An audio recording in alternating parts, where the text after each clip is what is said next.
नमस्कार प्यारे विद्यार्थियों। अंतर्राष्ट्रीय विधि के इस वीडियो लेक्चर में आपका स्वागत है। आज की इस वीडियो लेक्चर का विषय है state territory including modes of acquisition and loss of state territory, राज्य क्षेत्र तथा राज्य क्षेत्र प्राप्त करने तथा खोने का ढंग। ये वीडियो 2 या 3 पार्ट में होगा, इसलिए आज इस वीडियो का पहला पार्ट है। इस वीडियो के पहले पार्ट में हम राज्य क्षेत्र और राज्य क्षेत्र प्राप्त करने के जो प्रमुख तरीके हैं उनमें से हम आवेशन एवं चीर भोग का अध्ययन करेंगे। तो सबसे पहले जो राज्य है, राज्य क्षेत्र की धारणा को समझने से पहले सबसे पहले राज्य को समझना पड़ेगा कि राज्य क्या होता है।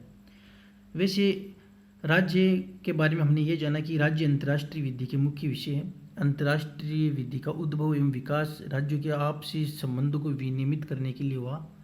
अब वर्तमान में अंतर्राष्ट्रीय विधि में हमने जाना कि राज्य के साथ साथ व्यक्ति भी और अंतर्राष्ट्रीय संस्थाएं भी इसके विषय हैं। तो राज्य शब्द की कोई परिभाषा देना कठिन है, लेकिन सामान्य के अनुसार सामान्य ने राज्य शब्द की परिभाषा देने की कोशिश की। उनके अनुसार राज्य मनुष्यों का एक समाज है जो कुछ उद्देश्यों जैसे आंतरिक व्यवस्था तथा बाह्य सुरक्षा आदि के लिए स्थापित किया गया है।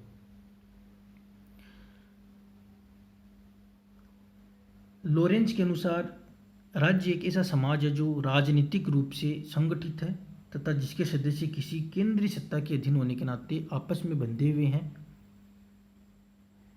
तथा अधिकतर लोग उसके नियमों का स्वभावतः पालन करते हैं। इस तरह हमने देखा कि राज्य जो शब्द है उसको एक परिभाषा में बांधना सचमुच ही कठिन है। तो इस तरह 1933 में एक मोंटेविडियो संधि हुई और उसका अनुच्छेद 1 है वो राज्य के आवश्यक तत्वों के बारे में बताता है। उस संधि के आर्टिकल 1 के अनुसार राज्य के 4 प्रमुख आवश्यक तत्व हैं जो कि इस प्रकार है: एक स्थायी जनसंख्या, एक निश्चित क्षेत्र, सरकार तथा अन्य राष्ट्रों से संबंध बनाने की क्षमता। प्रोफेसर ओपेनहाइम ने भी इन तत्वों का समर्थन किया है। उनके अनुसार जनसंख्या, एक निश्चित क्षेत्र, सरकार एवं प्रभुत्व संपन्नता ये राज्य के आवश्यक तत्व होते हैं। राज्य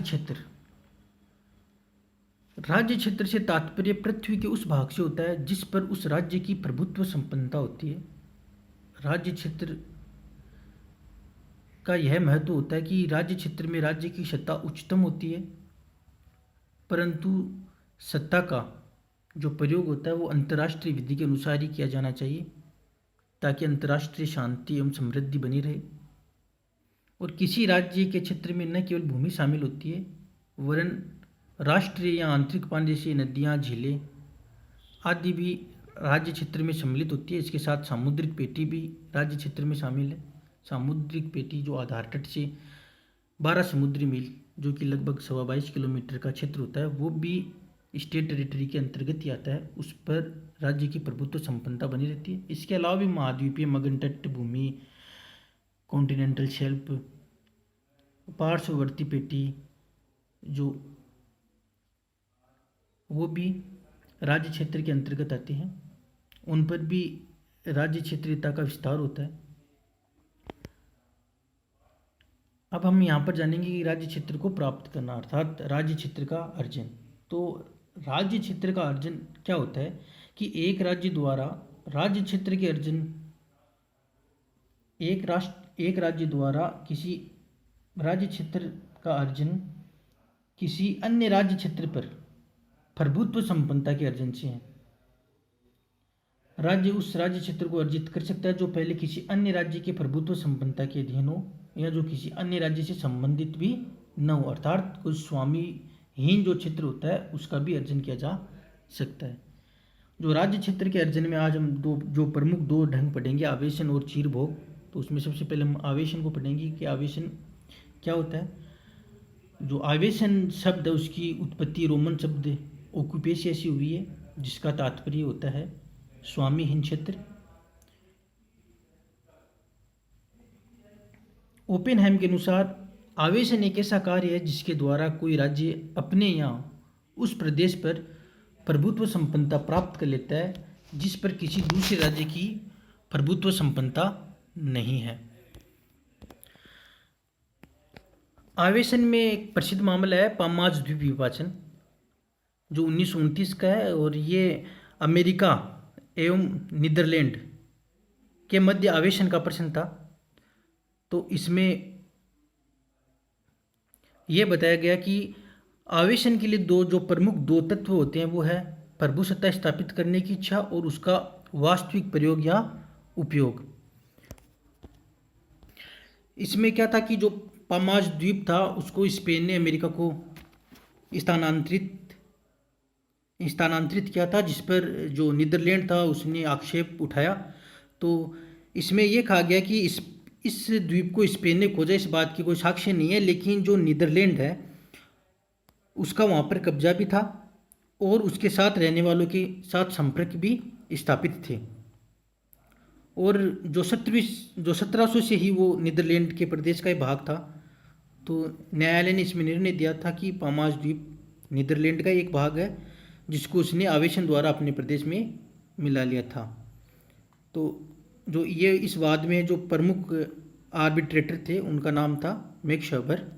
तो ये मैक्स वेबर का दिया हुआ निर्णय था, और इस निर्णय का जो अनुमोदन हुआ था वो जो पूर्वी ग्रीनलैंड वाद में भी हुआ था। तो जो पूर्वी ग्रीनलैंड वाद था उसमें जो नॉर्वे देश है उसने ग्रीनलैंड के पूर्वी भाग को नॉर्वे की प्रभुत्व संपन्नता में होने की घोषणा की, और उसी भाग पर डेनमार्क भी अपना दावा करता था। और पहले विश्व युद्ध के बाद में कई देशों ने उस पर डेनमार्क का दावा स्वीकार किया, यहाँ तक कि जो नॉर्वे के विदेश मंत्री थे उन्होंने भी इस बात के तथ्य को भी स्वीकार किया। लेकिन फिर भी जो 10 जुलाई 1931 को नॉर्वे ने ये घोषणा कर दी कि जो ग्रीनलैंड का जो पूर्वी भाग है वो नॉर्वे की प्रभुत्व संपन्नता के अंतर्गत है।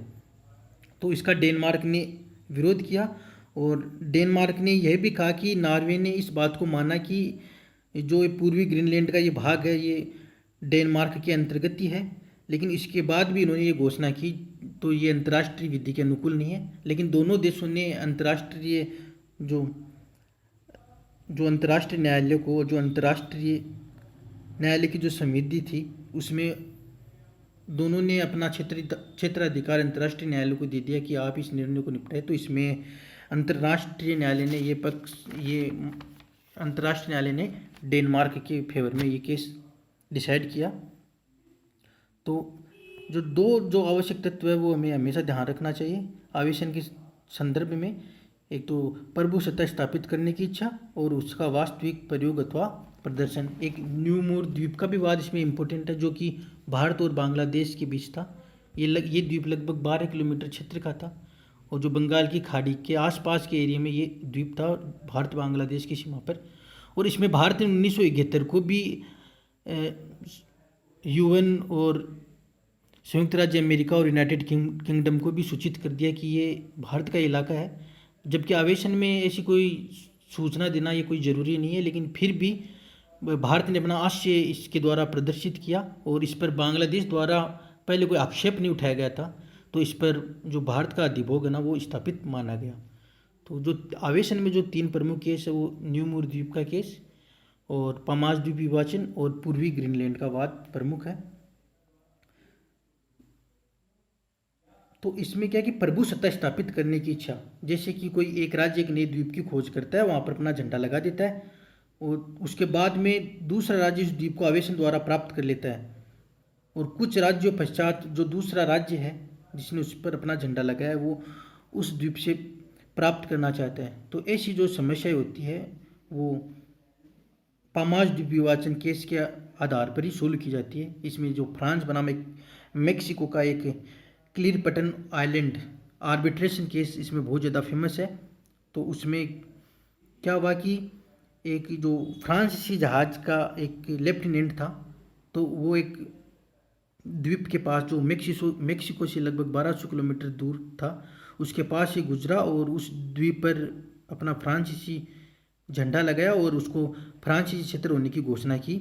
और फिर अपने जो वाणिज्यिक दूतावास है हवाई में स्थित उसको भी सूचित किया कि उस पर फ्रांसीसी प्रभुत्व संपन्नता है, और उसके संबंध में एक स्थानीय पत्रिका में भी घोषणा की। लेकिन उसके बाद में कुछ मेक्सिको की एक गनबोट वहाँ पहुँची और वहाँ मेक्सिको का झंडा फहराने के लिए विवश किया, और मेक्सिको ने यह दावा किया कि ये द्वीप स्पेन ने खोजा था और स्पेन ने उसको उत्तराधिकार के तौर पर मेक्सिको को दे दिया। लेकिन इस मामले में जो मध्यस्थम न्यायालय था उसने निर्णय दिया कि स्पेन द्वारा द्वीप को खोजना सिद्ध नहीं हुआ और फ्रांस ने इस पर आवेदन करने के पश्चात अपने दावे का परित्याग नहीं किया। तो इसलिए अगर कोई एक देश किसी स्वामी विहीन द्वीप पर अपना कब्जा करता है और अपनी प्रभुत्व संपन्नता की घोषणा करता है तो तत्पश्चात को दूसरा देश आकर बंदूक की नोक पर उस क्षेत्र को अपना नहीं बता सकता जब तक कि पहले वाले देश ने उस पर अपने दावे का त्याग नहीं किया गया। ये आवेदन है।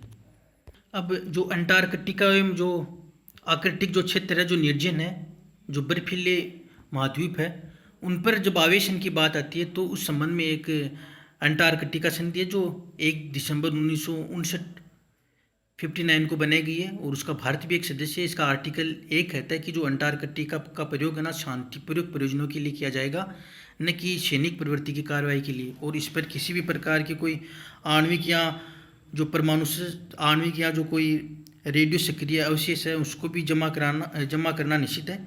केवल और केवल इस क्षेत्र का प्रयोग वैज्ञानिक खोज के लिए ही किया जाना आवश्यक है। तो इस प्रकार इन पर आवेदन नहीं हो सकता। दूसरा जो है वो है चीरभोग। तो चीरभोग द्वारा भी किसी प्रदेश पर अधिकार किया जा सकता है। यदि कोई राज्य किसी प्रदेश पर बहुत समय तक लगातार अपना अधिकार बनाए रखे तो उस प्रदेश पर उसकी वास्तविक प्रभुत्व संपन्नता रहती है तथा वह प्रदेश उस राज्य का हो जाता है।